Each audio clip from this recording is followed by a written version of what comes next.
ہوگے، تم ہمیشہ جوان رہو گے، کبھی بوڑھے نہیں ہوگے، تم ہمیشہ تندرست رہو گے، کبھی بیمار نہیں پڑو گے، تم ہمیشہ خوش رہو گے، تمہیں کوئی مصیبت نہیں پہنچے گی۔ كتاب أنزلناه إليك مبارك ليدبروا آياته وليتذكر أولو الألباب كتاب أنزلناه إليك مبارك ليدبروا آياته وليتذكر أولو الألباب۔ تو آپ خود سوچئے کہ جب اس قسم کی ندا آئے گی تو کس قدر خوشی ہوگی اس ایک ندا سے ہی، کیونکہ وہ منادی اپنے پاس سے نہیں کہہ رہا، وہ تو اللہ کا پیغام پہنچا رہا ہے، اور لا تبدیل لکلمات اللہ، اللہ کے کلمات بدلتے نہیں ہیں، لہٰذا اس وعدہ خداوندی کو سننے کے بعد انسان کو کتنی خوشی ملے گی کہ وہ ایک اضافی خوشی ہوگی، اور اس کے بعد پھر دائمی آرام، دائمی نعمتیں، دائمی آسائشیں۔ لہٰذا دنیا میں تھوڑا سا محنت کر لینا آخرت کی ان دائمی آسائشوں کا سبب بنے گا، ہمیں سوچنا چاہیے۔ والذین کفروا، اب یہ جیسے کہ آپ کو معلوم ہے کہ اسلوب قرآنیہ اکثر ایسے ہی نظر آتا ہے کہ منافقین کا تذکرہ، کفار کا تذکرہ ہوتا ہے تو اس کے بعد مومنین کا تذکرہ، یہ کبھی مومنین کا تذکرہ فرما دیا جاتا ہے تو کفار کا تذکرہ ہوتا ہے، کیونکہ تقابل، مقابلہ اور ضد کا ذکر،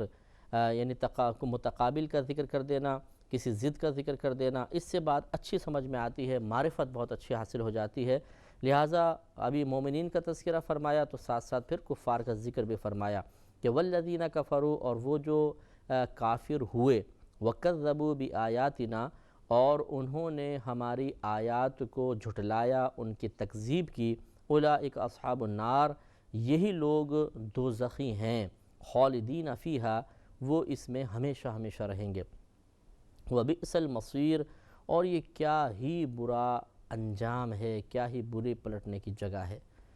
ما اصاب من مصیبت الا باذن اللہ، کہ جو بھی کوئی مصیبت تم تک پہنچتی ہے وہ اللہ تعالیٰ کے حکم سے ہے، یعنی جو بھی مصیبت ہمارے پاس آتی ہے وہ اللہ کے حکم سے ہے۔ قرآن پاک میں اللہ تبارک و تعالیٰ نے مصیبت کے آنے کے مختلف اسباب ذکر فرمائے، کہیں تو یہ فرمایا کہ ہم تمہیں ضرور ضرور آزمائیں گے، کچھ جانوں مالوں پھلوں کی کمی سے، کچھ خوف سے، کچھ ڈر سے، کچھ بھوک سے ہم تمہیں آزمائیں گے، کہیں یہ فرمایا کہ جو کچھ مصیبت تم تک پہنچتی ہے وہ تمہارے اعمال، شامت اعمال ہے، تمہارے اعمال کا نتیجہ ہے، اور کہیں اللہ نے فرمایا کہ اللہ کے حکم سے تم تک مصیبت پہنچتی ہے۔ تو مطلب یہ ہے، یہ تمام آیات اپنے مقام پہ، ان میں کوئی تعارض نہیں ہے۔ کبھی تو ایسا ہوتا ہے کہ ہماری شامت اعمال کی بنا پر مصیبت ہماری طرف متوجہ ہوتی ہے، جیسے چور چوری کرنے جائے اور پکڑا جائے اور اس کو مارا پیٹا جائے، یہ اس کے لیے مصیبت ہے، تو اس مصیبت کو کوئی اللہ نے تو اس پہ مسلط نہیں کیا، حقیقتاً دیکھا جائے اس کی آزمائش کے لیے تو مقرر نہیں کیا، بلکہ خود اس نے اس مصیبت کو اپنے لیے دعوت دی ہے، تو اس کی شامت اعمال کا نتیجہ ہوا۔ اور کبھی ایسا ہوتا ہے کہ انسان کوئی ایسا عمل نہیں کرتا کہ جس سے کوئی مصیبت اس کی طرف متوجہ ہو، وہ نیک بھی ہے، پرہیزگار ہے، اچھا اعمال کر رہا، اچانک کوئی مصیبت آ گئی اس پر، ناگہانی آفت آ گئی، یہ اللہ کی طرف سے ہوتی ہے، بطور آزمائش ہوتی ہے، اس پہ صبر و تحمل کرنا چاہیے۔ تو ارشاد فرمایا کہ ما اصاب من مصیبت، نہیں پہنچتی ہے کوئی مصیبت الا باذن اللہ، مگر اللہ تبارک و تعالیٰ کے حکم سے۔ ومن یؤمن باللہ، اور جو اللہ تبارک و تعالیٰ پر ایمان لائے، یہدی قلبہ، تو اللہ تعالیٰ اس کے دل کو ہدایت عطا فرمائے گا، یعنی جو اللہ پہ ایمان لے آئے، صدق دل کے ساتھ، سچے دل کے ساتھ، تمام شرعی تقاضوں کو ملحوظ رکھتے ہوئے، پورا کرتے ہوئے، تو اللہ تعالیٰ اس کے دل کو پھر استقامت عطا فرما دیتا ہے، اور اس کا قلب کسی اور جانب مائل نہیں ہوتا ہے۔ واللہ بکل شیء علیم، اور اللہ تبارک و تعالیٰ ہر شے کو جاننے والا ہے۔ وَأَطِيعُوا اللَّهَ وَأَطِيعُوا الرَّسُولَ، اور اللہ تبارک و تعالیٰ کی اطاعت کرو اور اس کے رسول کی اطاعت کرو۔ اطاعت کا مطلب حکم مانو، کہنا مانو، جو اللہ نے فرمایا اس کو مانو، جو رسول ارشاد فرمائے اس کو مانو۔ صرف یہ بھی کہہ دینا کافی تھا کہ اللہ کا حکم مانو، لیکن ساتھ ساتھ رسول کا تذکرہ بھی فرمایا، تو یہ اشارہ ہے اس طرف کہ بعض احکام اللہ تبارک و تعالیٰ نے قرآن پاک میں بیان فرمائے، اور بعض احکام ایسے ہوں گے جو قرآن کے علاوہ آپ کو ملیں گے، وہ نبی کریم صلی اللہ علیہ وسلم کی طرف سے اللہ تعالیٰ کے حکم سے ہی ہیں، لیکن نبی کریم کی طرف سے وہ احکام ہم تک آئے جن احکام کو حاصل کرنے کا وسیلہ و ذریعہ یا ان کی معرفت کا وسیلہ و ذریعہ حدیث ہے۔ تو یہ حدیث کہ حجیت حدیث، یہ کہ یعنی حدیث بھی ایک دلیل ہے، اس کے لیے ایک بڑی قوی دلیل یہ بنتی ہے کہ رسول کی اطاعت، اگر تو صرف قرآن سے ہی اطاعت ہوتی تو یہ تو پھر اتنا کافی تھا، اللہ تعالیٰ فرماتا ہے کہ اللہ کی اطاعت کرو، لیکن رسول کی بھی اطاعت کرو، اس کا مطلب ہے بعض احکام اللہ تبارک و تعالیٰ اپنے حبیب کریم صلی اللہ علیہ وسلم کے وسیلے سے، آپ کے ذریعے سے ہم تک پہنچائے گا، اور وہ حدیث سے ہمیں معلوم ہوتے ہیں۔ فَإِن تَوَلَّيْتُمْ، پھر اگر تم منہ پھیرو، فَإِنَّمَا عَلَىٰ رَسُولِنَا الْبَلَاغُ الْمُبِينُ، تو خوب اچھی طرح جان لو کہ ہمارے رسول پر تو صرف واضح طور پر پہنچا دینا ہے۔ یہ بڑی نفیس بات ہے، قرآن کی ہر بات نفیس ہے، لیکن اس پر تفکر فرمایا جائے تو پھر بعثت نبی کا ایک بڑا واضح مقصد سامنے آتا ہے کہ نبی کا کام یہ نہیں ہے، اسے اس لیے مقرر نہیں کیا گیا کہ وہ کسی کو منزل مقصود تک پہنچائے، بلکہ اس کا کام ہے منزل مقصود کی طرف رہنمائی کرنا، نشاندہی کرنا کہ دیکھو یہ منزل، یہ ہے تمہاری منزل، یہ حق ہے، سچ ہے، درست ہے، اور یہ تمہاری منزل نہیں ہے، یہ گمراہی ہے، یہ باطل اشیاء ہیں، یہ ناحق چیزیں ہیں، ان سے بچو۔ نبی کا کام ختم۔ اب اس کے بعد نبی معاذ اللہ قصوروار نہیں ہے اگر کوئی ایمان لے کر نہیں آتا، لہذا نبی کریم صلی اللہ علیہ وسلم کے دور میں بہت سے کافر ہی رہے اور کفر کی حالت میں مر گئے، تو اس میں نبی کریم صلی اللہ علیہ وسلم کا معاذ اللہ کوئی قصور ثابت نہیں ہوگا، آپ کی تبلیغ کی کمی، کوتاہی یا قصور ثابت نہیں ہو سکتا، اس لیے کہ نبی کا کام تھا واضح طور پہ پہنچا دینا، اور انہوں نے پہنچایا، بس ان کا کام ختم ہو گیا۔ اب اس کے بعد ہدایت انہوں نے اگر قبول نہیں کی تو یہ ان کا اپنا قصور ہے، نبیوں کا قصور متصور نہیں ہوگا۔ اللہ لا الہ الا ہو، اللہ تبارک و تعالی نہیں ہے کوئی معبود مگر وہی، یعنی اللہ کے سوا کوئی معبود نہیں، کوئی عبادت کے لائق نہیں۔ وعلی اللہ، اور اللہ ہی پر، فلیتوکل المؤمنون، تو مومنین کو چاہیے کہ وہ توکل کریں، بھروسہ کریں۔ اور توکل کی تعریف آپ کو پہلے بھی بتائی تھی کہ توکل کا مطلب ترک تدبیر نہیں ہوتا، بلکہ توکل کا مطلب یہ ہوتا ہے کہ تدبیر اختیار کر کے کام کو مکمل کر کے اس کے انجام کے سلسلے میں اللہ تعالیٰ کی طرف سے بہتری کی امید رکھنا، یہ ہے توکل۔ تو توکل ترک کوشش کی دعوت نہیں دیتا ہے،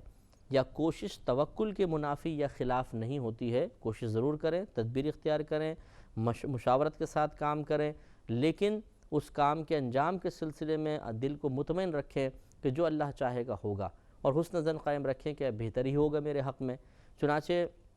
اگر بالفرض تمام تر کوشش کے باوجود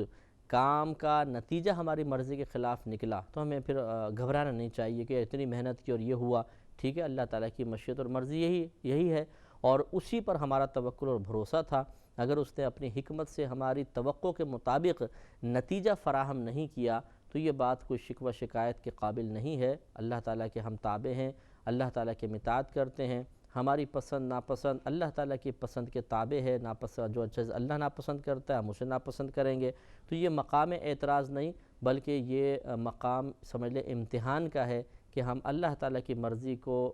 فوقیت دیں اور اپنی مرضی کو اس کے تابع کر دیں۔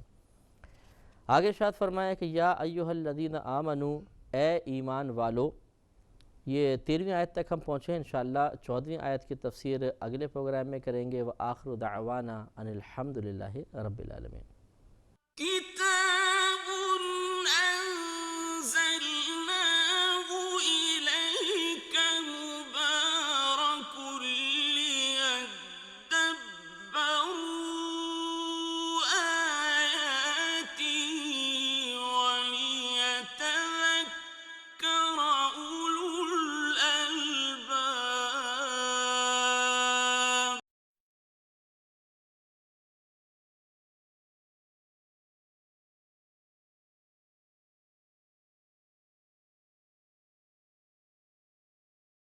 كتاب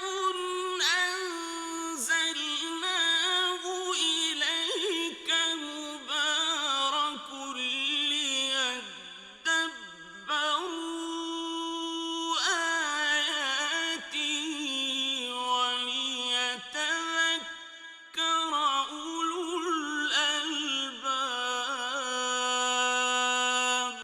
الحمدللہ رب العالمین والصلاة والسلام علی سید الانبیاء والمرسلین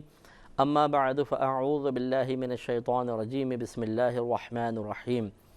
سورۃ التغابن چل رہی تھی اور اس کی 13ویں آیت تک ہم پہنچے تھے۔ 14ویں آیت کے بیان سے پہلے اس کا شان نزول سماعت فرما لیں کہ کچھ صحابہ کرام ایسے تھے کہ جب ہجرت کا حکم ہوا تو ان کے بیوی بچوں نے ان کو روکا اور کہا کہ اگر آپ ہمیں چھوڑ کر چلے جائیں گے تو ہم بیار و مددگار رہ جائیں گے اور یہاں کے کفار غلط قسم کا معاملہ کر سکتے ہیں اور آپ کچھ عرصے ٹھہر جائیں۔ تو وہ صحابہ کچھ عرصے ٹھہرے اور بعد میں انہوں نے ہجرت کی۔ جب وہ مدینہ منورہ پہنچے تو انہوں نے دیکھا کہ جو پہلے صحابہ کرام علیہم رضوان ہجرت کر چکے تھے وہ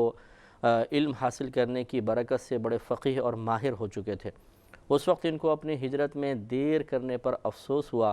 اور انہوں نے ارادہ کیا کہ اپنے بیویوں کو چھوڑ دیں یا ان پر نان نفقے کی تنگی کریں بطور سزا۔ تو اس کو پھر منع کیا گیا اور اولاد کو اور مال کو ایک آزمائش قرار دیا گیا اور مال اور اولاد کے سلسلے میں احتیاط کا حکم دیا گیا۔ اس پہ انشاءاللہ تفصیلی کلام کریں گے۔ تو اللہ تبارک و تعالی نے ارشاد فرمایا یا ایھا الذین آمنو، اے ایمان والو، انا من ازواجکم و اولادکم عدوا لکم، کہ بے شک تمہاری ازواج میں سے کچھ اور تمہاری اولاد میں سے بعض تمہارے دشمن ہیں۔ فاحذروہم، تو ان سے احتیاط رکھو، ان سے بچو، ان سے احتیاط رکھو۔ وَإِن تَعْفُوا، اور اگر تم درگزر کرو، وَتَصْفَحُوا، اور معاف کر دو، یا تعفو سے معاف لے لیں، تصفحو سے درگزر لے لیں، دونوں ایک دوسرے کے معنی میں استعمال ہوتے ہیں۔ وَتَغْفِرُوا، اور انہیں بخش دو۔ فَإِنَّ اللَّهَ غَفُورٌ رَحِيمٌ، تو بے شک اللہ تبارک و تعالی بخشنے والا مہربان ہے۔ تو اس میں اللہ تبارک و تعالی نے بعض ازواج، بعض اولاد کو سرپرست کا دشمن قرار دیا اور پھر احتیاط کا حکم دیا۔ یہ ان صورتوں میں، اب یہ تو ایک خاص واقعہ تھا لیکن یہ ان تمام صورتوں کو یہ آیت شامل ہوگی کہ جن میں بیوی بچوں کی طرف سے شوہر ان کے مطالبات سے یا ان کے جذبات و کیفیات و احساسات سے مجبور ہو کر کسی گناہ، کسی خطا کی طرف مائل ہو جائے۔ تو یہ ہوشیار کیا جا رہا ہے کہ ایسا نہ ہو کہ تمہارے بیوی بچوں کی محبت تمہارے لیے کسی گناہ کا سبب بن جائے، تو بہت ہی احتیاط کرو۔ لیکن اگر وہ بتقاضائے بشریت کوئی ایسا مطالبہ کر بیٹھتے ہیں یا ان کی طرف سے کچھ ایسی حرکات کا صدور ہوتا ہے کہ جن کی بنا پر تم کوئی خطا کر بیٹھو، تو بہت زیادہ شدت کا اب جواب میں مظاہرہ نہ کرو بلکہ درگزر سے کام لو، احتیاط کرو، اور آئندہ پھر ان کے ان جذبات و احساسات یا کیفیات اور مطالبات کی پیروی کرنے سے یا ان کے تقاضے کے مطابق عمل کرنے سے رکنے کی کوشش کرو۔ تو بیوی بچوں کے ہر مطالبہ یہ کوئی غلط نہیں ہوتا، لیکن بعض اوقات ایسا ہوتا ہے کہ زوجہ ہیں یا بچے ہیں وہ کسی حرام چیز کی خواہش کرتے ہیں، تو یہ تو اطاعت کبھی بھی نہیں کی جائے گی۔ اگر وہ کوئی حرام یا ناجائز امر کی طرف اشارہ کریں کہ ہمیں فلاں چیز چاہیے اور وہ فلاں چیز کوئی حرام ہو مثال کے طور پر، تو یہ ہرگز اس میں تو اطاعت نہیں ہوگی۔ پھر اس کے بعد ان کے بعض مطالبات ایسے ہوتے ہیں جو شوہر کی استطاعت سے باہر ہوتے ہیں۔ زوجہ مثال کے طور پہ بہت ہی اچھے گھر کا، کسی اعلیٰ علاقے میں، اچھے علاقے میں گھر کا مطالبہ کرتی ہے، بہت زیادہ کپڑوں کا، عالی شان زیور کا مطالبہ کرتی ہے، کچھ اور ضروریات زندگی جو ہم نے بنائے ہوتے ہیں حقیقتاً ضروریات زندگی نہیں ہوتے، ان کو قائم رکھنے کے لیے، ان کو حاصل کرنے کے لیے اخراجات میں اضافے کا مطالبہ کرتی ہے۔ بچے بھی اسی طرح بعض اوقات اپنی خواہشات کے لیے مطالبہ کرتے ہیں، جو فی نفسی ہی حرام نہیں ہوتا۔ یہ مطالبہ تو یا وہ جس چیز کا مطالبہ کر رہے ہیں اس کا وہ جائز محسوس ہوتی ہیں، لیکن ہوتا یہ ہے کہ جب ان کے مطالبوں کی کثرت اور مطالبوں کی لسٹ زیادہ ہو جاتی ہے، بڑھ جاتی ہے، تو شوہر ان مطالبات کو پورا کرنے کے لیے محسوس کرتا ہے کہ حلال کے ذریعے ایسا ممکن نہیں ہے، تو پھر مجبور ہو کر وہ حرام کی طرف بڑھتا ہے اور ان کی خواہشات نفسانی کو پورا کرنے کے لیے حرام کماتا ہے۔ اور اس طریقے سے بیوی بچے نادانستہ طور پہ، حالانکہ انہوں نے کوئی حرام نہیں کہا کہ حرام کماؤ، حرام کی طرف جاؤ، لیکن ان کو یہ خود سوچنا چاہیے تھا کہ جب شوہر کا ذریعہ آمدنی قلیل ہے تو اتنے بڑے بڑے مطالبات وہ اس تھوڑی سی آمدنی سے کیسے پورے کرے گا۔ لیکن وہ اپنے مطالبات جاری رکھتے ہیں اور شوہر پھر بعض اوقات مجبور ہو کر حرام کی طرف بڑھ جاتا ہے اور یہ کام ہو جاتا ہے۔ تو اس قسم کے مطالبات کو بھی پورا کرنا منع ہوتا ہے کہ جس کی بنا پہ انسان حرام کی طرف بڑھ جائے۔ پھر بعض اوقات ایسا ہوتا ہے کہ مطالبات بالکل نہیں ہوتے، بلکہ ان کے کیفیات، ان کے جذبات، ان کے احساسات اور ان کے رویوں کے اندر فرق انسان محسوس کرتا ہے۔ مثال کے طور پہ گھر میں داخل ہوا، بیوی روٹھی روٹھی سی ہے، بچوں کے منہ بنے ہوئے ہیں، اب بھئی کیا ہو گیا جی؟ وہ فلاں دیکھیں وہ خاندان والے کے پاس انہوں نے مثلا گھر میں اے سی لگوا لیا ہے، فلاں نے کار لے لی ہے، فلاں نے نیا رنگ کروایا ہے، فلاں کے بچے فلاں اسکول میں پڑھ رہے ہیں۔ اب وہ کچھ بھی نہیں مطالبہ کر رہے، بس خبریں دے رہے ہیں، لیکن شوہر خود سمجھ جاتا ہے کہ ان کو احساس محرومی ہو رہا ہے، میرے بچے احساس کمتری کا شکار ہیں۔ پھر وہ جب رات میں بستر پہ لیٹتا ہے تو اس کے ذہن میں بچوں کے جملے، زوجہ کے جملے، اس کے چہرے کی افسردگی اور بچوں کے کملائے ہوئے چہرے منڈلانا شروع کر دیتے ہیں، اور وہ دل میں پختہ ارادہ کر لیتا ہے کہ ان اداس چہروں پر خوشی کی لہر دوڑا کر ہی دم لوں گا۔ پھر وہ عمل شروع کر دیتا ہے اور پھر اسی ناجائز تک بڑھ جاتا ہے۔ تو یہ بھی بیوی بچوں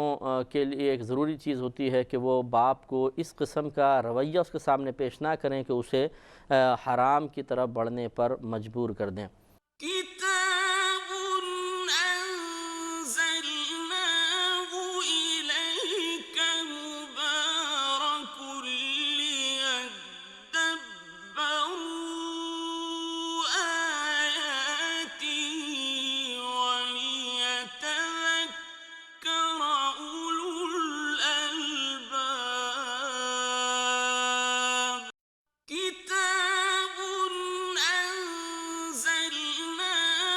إليك مبارك ليدبروا آياته وليتذكر أولو الألباب۔ پھر بعض اوقات ایسا بھی ہوتا ہے، اس میں یہ بھی ایک مطلب توجہ طلب بات ہے اور جس کی احتیاط، فاحذروہم، تو تم ان سے احتیاط کرو۔ اس احتیاط کا ہی تقاضا ہے کہ بعض اوقات بیوی بچوں کا مطالبہ ایک بالکل معمولی اور جائز چیز کے لیے ہوتا ہے جس کو بآسانی شوہر پورا کر سکتا ہے، لیکن جب وہ ان مطالبات، جائز مطالبات کو پے در پہ پورا کرنا شروع کرتا ہے تو اپنے مطالبات منوانے کی ایک عادت سی پڑ جاتی ہے۔ اس کا نقصان یہ ہوتا ہے کہ پھر کبھی اگر شوہر ان کا کوئی مطالبہ پورا نہیں کر پاتا تو جذبات بغاوت ابھرتے ہیں۔ مثال کے طور پہ بچوں نے ایک خواہش کی، فلاں چیز چاہیے، لا دی، دوسری لا دی، تیسری لا دی، چوتھی لا دی۔ اب پانچواں مطالبہ کیا اور باپ کو کا بجٹ اس وقت اجازت نہیں دے رہا یا اور کوئی مصلحت ہے، تو پھر وہ بچے بدظن ہو جاتے ہیں، کیونکہ انہیں ایک مطالبات منوانے کی عادت سے پڑ جاتی ہے۔ اس وقت وہ اپنے والد کی مجبوریوں کو مجبوری نہیں سمجھتے، وہ سمجھتے ہیں کہ یہ بخیل ہیں، یہ ظلم کر رہے ہیں، جان بوجھ کے ہمارا مطالبہ رد کر رہے ہیں، محبت میں کمی آ گئی ہے۔ اور زوجہ بعض اوقات اس قسم کے بعض ازواج ایسی ہوتی ہیں جو تانے بھی دیتی ہیں، پہلے تو تم بڑا لاتے تھے، منہ سے ہماری آواز نکلتی تھی اور تم لا کر دے دیا کرتے تھے، اب کیوں نہیں لے کر آ رہے؟ اب شوہر بیچارہ لاکھ عذر بیان کرے، کوئی عذر قابل قبول نہیں، نہیں تم جھوٹ بول رہے ہو، نہیں تم بہانے بازی کر رہے ہو، ضرور تم نے کوئی اور شادی تو نہیں کر رکھی۔ فوراً عورتوں کو تو فوراً کے بلب جلتا ہے ذہن کے اندر کہ شوہر نے شاید دوسری شادی کر رکھی ہے اور ادھر پیسے دے رہا ہوگا، یا پھر یہی کہ تم اپنے ماں باپ اور بھائی بہنوں کو پیسہ بھر رہے ہوگے، بچوں کی خواہشیں پوری نہیں کر رہے، فلاں جگہ پیسہ دے رہے ہو۔ اب شوہر چاہے لاکھ عذر پیش کرے، بہت سے گھر ایسے ہیں جن میں اس قسم کے معاملات ہوتے ہیں کہ اس کے عذر کو جھوٹ کا نام دے دیا جاتا ہے، اس کو بخل کا نام دیتے ہیں، ظلم کا نام دیتے ہیں، بے توجہی کا نام دیتے ہیں، جذبات سے عاری ہو جانے کا نام دیا جاتا ہے، اور اس طرح اس کی دل آزاری ہوتی ہے۔ اور پھر بعض اوقات وہ بیچارہ مجبور ہو کر ان کے مطالبات پورے کرتا ہے، اگر اس میں استطاعت نہیں ہوتی کسی سے قرضہ لیتا ہے، کیسے بھی کرتا ہے، اور یوں معاملات بگڑ جاتے ہیں۔ اس لیے ذرا توجہ کرنی چاہیے کہ گھر کا نظام آپس میں باہمی تعاون سے چل سکتا ہے۔ اگر شوہر میں استطاعت ہے تو بڑے قاعدے، ضابطے، اصول کے ساتھ وہ اپنے گھر والوں کو آسائش فراہم کرے، یہ بھی منع نہیں ہے۔ نبی کریم صلی اللہ علیہ وسلم نے ارشاد فرمایا جو اپنے گھر والوں پر فراخی رکھے گا اللہ تبارک و تعالیٰ اسے وسعت عطا فرمائے گا۔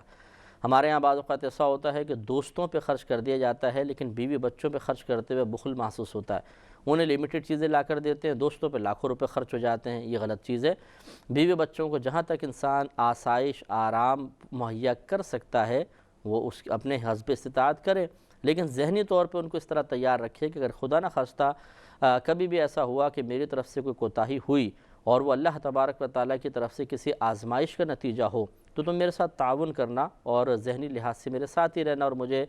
قلبی یا ذہنی اذیت میں مبتلا نہ کرنا، یہ تربیت ضروری ہے۔ تو جانبین سے اس کو سوچنا چاہیے۔ بہرحال یہ خلاصہ کلام ضرور ہے کہ شوہر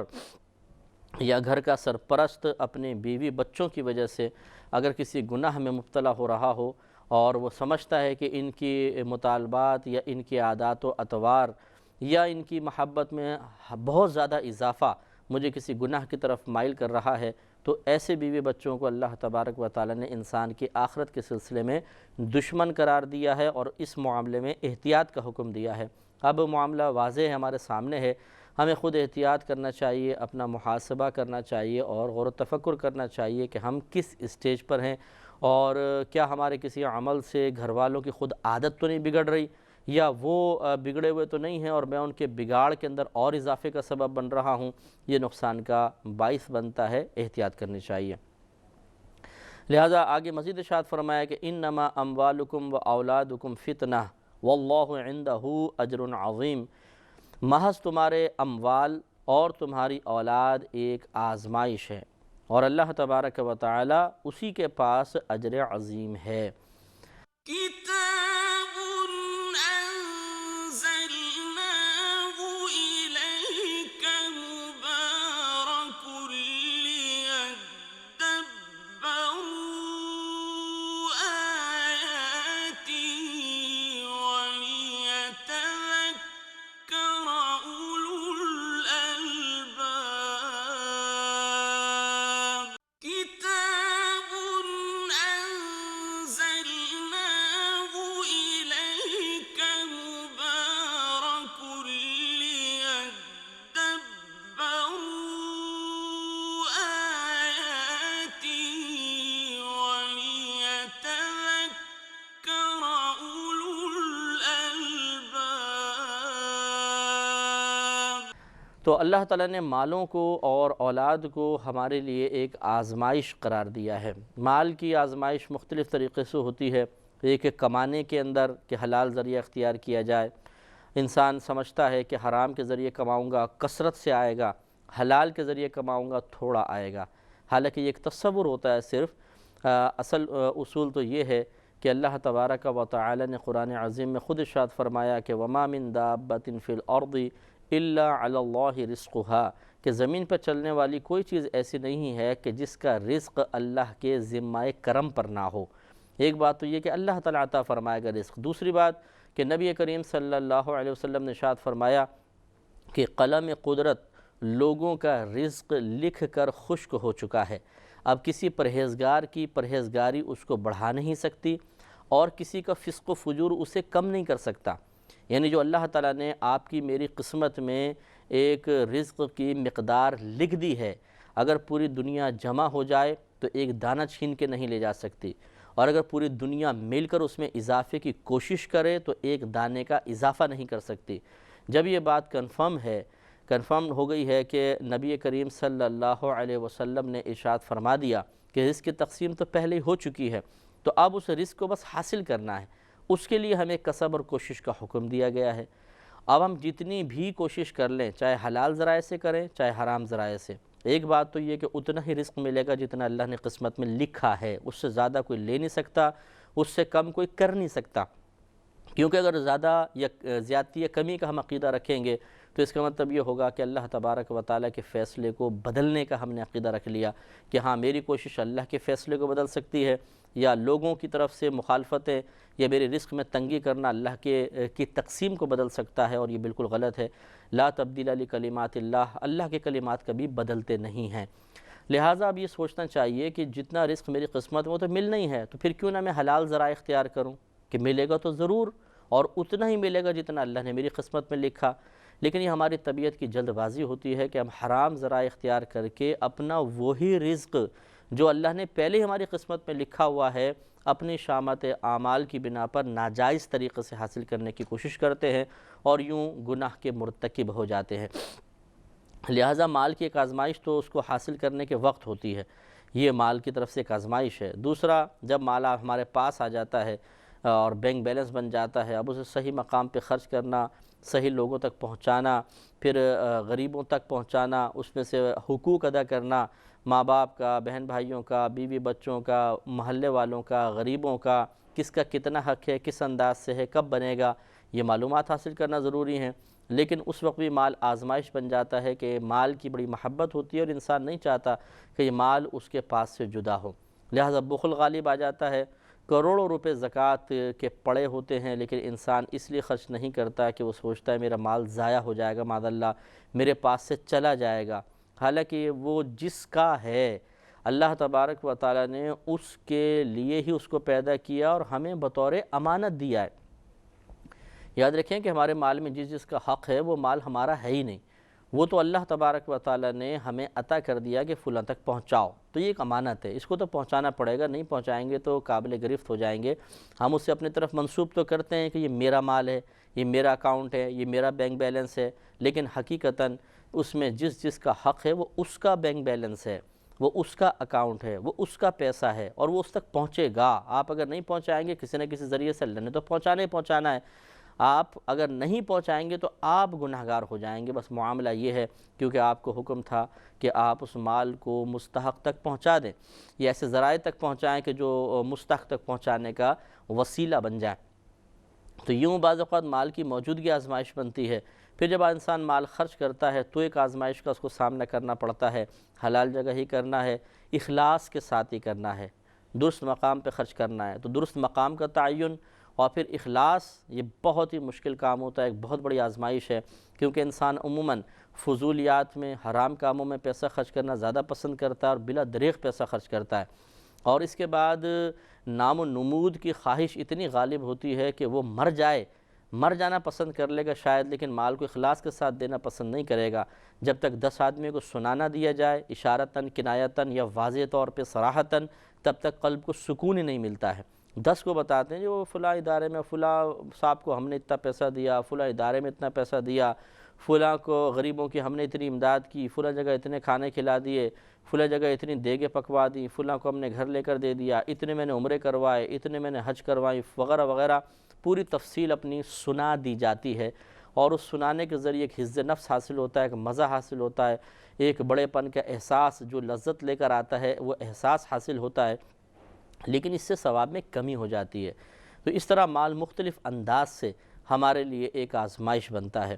اور اللہ نے فرمایا کہ تمہاری اولاد بھی تمہارے لیے ایک آزمائش ہے۔ وہ اس کی تفصیل تقریباً ہو گئی کہ اولاد کی آزمائش کئی لحاظ سے ہوتی ہے۔ ایک تو یہ کہ اس کی اچھی تربیت کرنی ہے، اس کی آخرت بہتر بنانے کے لیے آپ کو ذمہ داری دی گئی ہے۔ یا ایھا الذین آمنوا قوا انفسکم واہلیکم نارا وقودھا الناس والحجارہ، کہ اے ایمان والو اپنی جانوں کو اور اپنے گھر والوں کو جہنم کی اس آگ سے بچاؤ جس کا ایندھن آدمی اور پتھر ہیں۔ یہ ہماری ذمہ داری ہے کہ بیوی بچوں کو جہنم کی آگ سے بچا کر جنت کا راستہ دکھائیں، انہیں گناہ سے بچائیں، علم دین سکھائیں، نیک اعمال کی ترغیب دیں، یہ ذمہ داری ہے۔ تو یہ اولاد کی طرف سے اولاد کو فتنہ فرمایا گیا، فتنہ مین آزمائش، کہ یہ شوہر کے اوپر آزمائش ہے کہ اس کو تربیت کرنی ہے۔ پھر وہی بات کہ اولاد کے بیجا مطالبات پورے نہیں کرنے ہیں، وہ حرام کی خواہش کریں تو چاہے وہ ناراض ہوتے ہوں، کچھ بھی ہو، انہیں حرام چیز لا کر نہیں دینی ہے۔ اس اعتبار سے اولاد بہت بڑی آزمائش بن جاتی ہے، اس پر تفکر کرنا چاہیے اور اس آزمائش پر پورا اترنے کی کوشش کرنی چاہیے، اور اللہ تبارک و تعالیٰ اس کے پاس اجر عظیم ہے۔ یہ اشارہ فرما دیا اس کی طرف کہ مال اور اولاد اگرچہ اپنے اندر ایک اٹریکشن رکھتے ہیں، ان سے ایک